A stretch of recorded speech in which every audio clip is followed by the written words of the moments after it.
Bonjour à tous. Alors, je suis ravie de vous retrouver aujourd'hui pour parler donc des chevaux et de pelotes. Donc aujourd'hui, on ne va pas travailler un nouveau projet, mais préparer notre laine pour un futur tuto. Donc il y a quelques jours, j'ai ajouté sur la boutique ce magnifique fil qui est en 100% bambou et qui se présente comme c'est souvent le cas quand vous avez en fait des laines ou des fils en fibre naturelle. Ça se présente comme ceci en écheveau. Donc l'idée c'est qu'il va nous falloir passer de l'écheveau à une pelote pour pouvoir travailler le fil. Puisque si on essaye de défaire le fil comme ceci et de directement travailler au crochet, c'est la catastrophe assurée.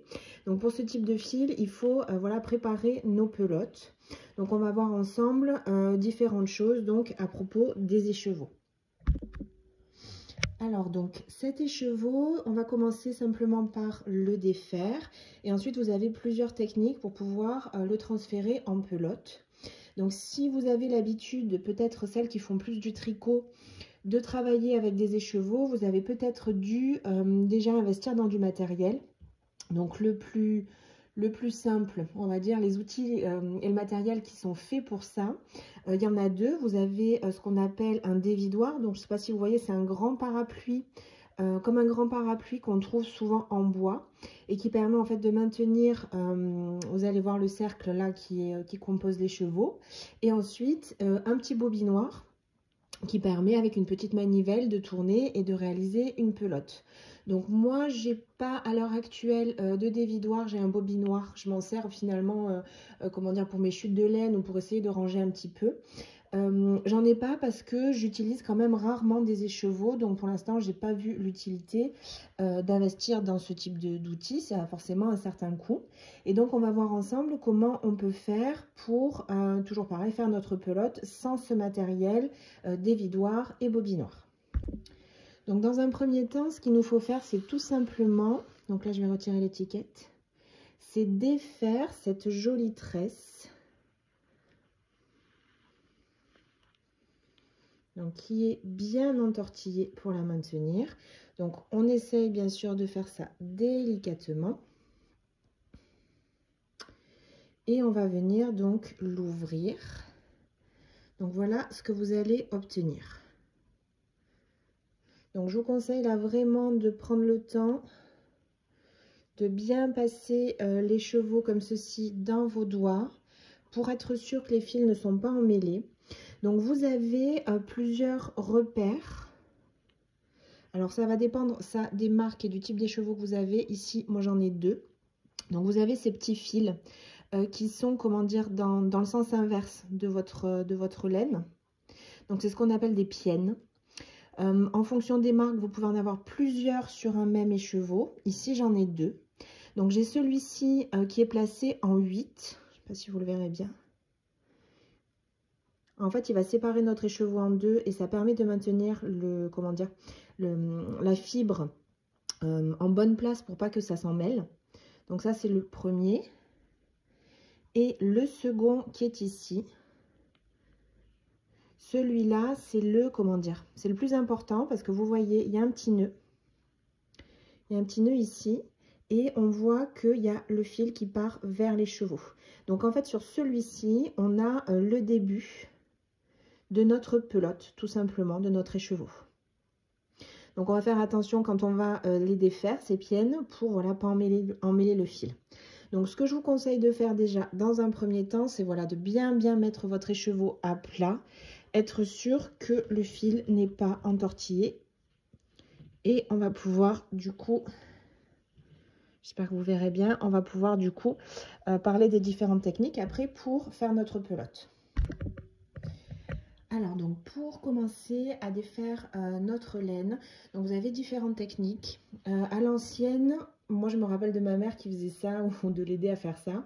Si vous avez quelqu'un qui peut vous aider, l'idée c'est de mettre votre écheveau comme ceci,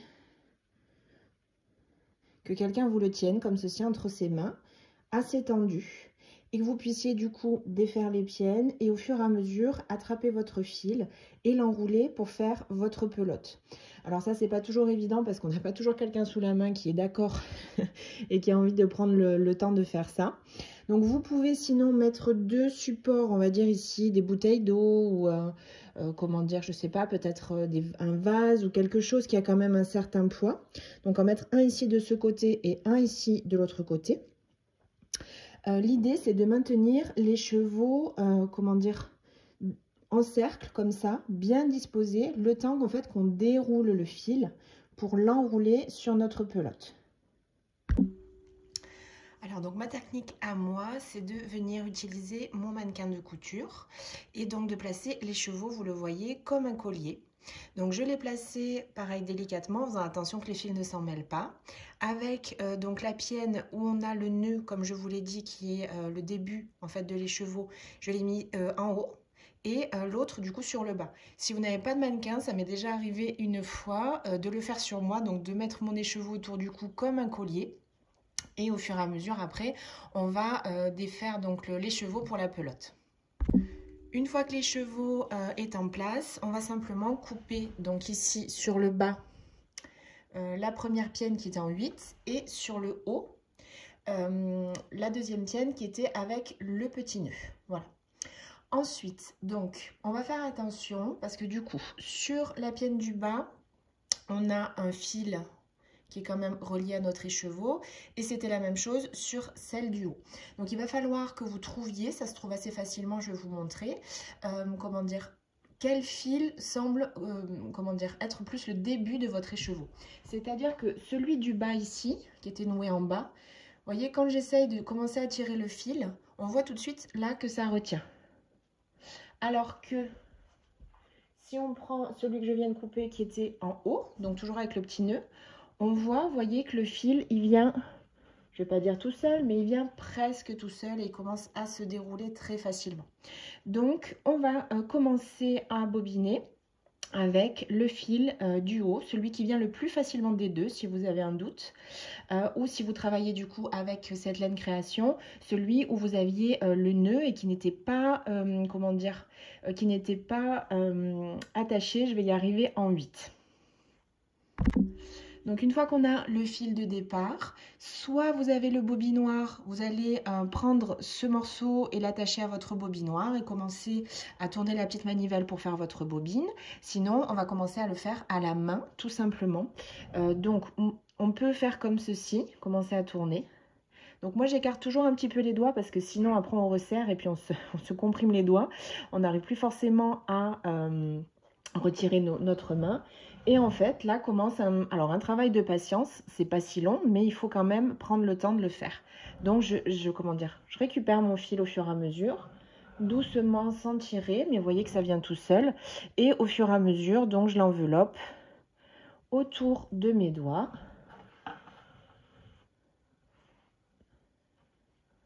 Je l'enveloppe autour de mes doigts. Voilà, on y va doucement. Et je commence à faire ma pelote. Donc, la seule limite, je trouve, pour être complètement honnête, avec cette technique de le faire à la main, c'est qu'on va forcément obtenir une pelote ronde, une boule de laine. Et du coup, quand on va après travailler avec la laine, que ce soit tricot ou crochet, à chaque fois que vous allez tirer sur votre fil, comme on aura une boule, ça risque de rouler. Donc il faudra simplement mettre la pelote dans une corbeille, dans un saladier, dans un petit bol, pour qu'elle tourne à l'intérieur et que vous puissiez du coup récupérer votre fil. Quand on le fait avec un bobinoir, ça fait quelque chose de plus carré. Et du coup, la pelote, elle aura moins tendance quand même à rouler quand vous allez tirer dessus pour travailler. Donc, on continue. Arrivé à un certain point, moi j'aime bien défaire. J'entortille juste comme ça, je fais un petit twist. Et j'enroule à partir de là, comme ceci. Donc, on va dire que c'est plus un travail de patience. Surtout, ne vous précipitez pas. Enfin, c'est le conseil que je peux vous donner. Ce sont en général quand même des fils, on va dire, précieux, hein, qui se présentent en écheveau. Donc, ça fait partie du travail et de l'ouvrage et du plaisir après qu'on a à aller travailler, de faire notre pelote. Donc voilà ce que j'ai obtenu, on va dire au bout de 10 minutes, hein, même pas. J'y suis allée tranquillement, mais ça prend pas non plus tant de temps que ça.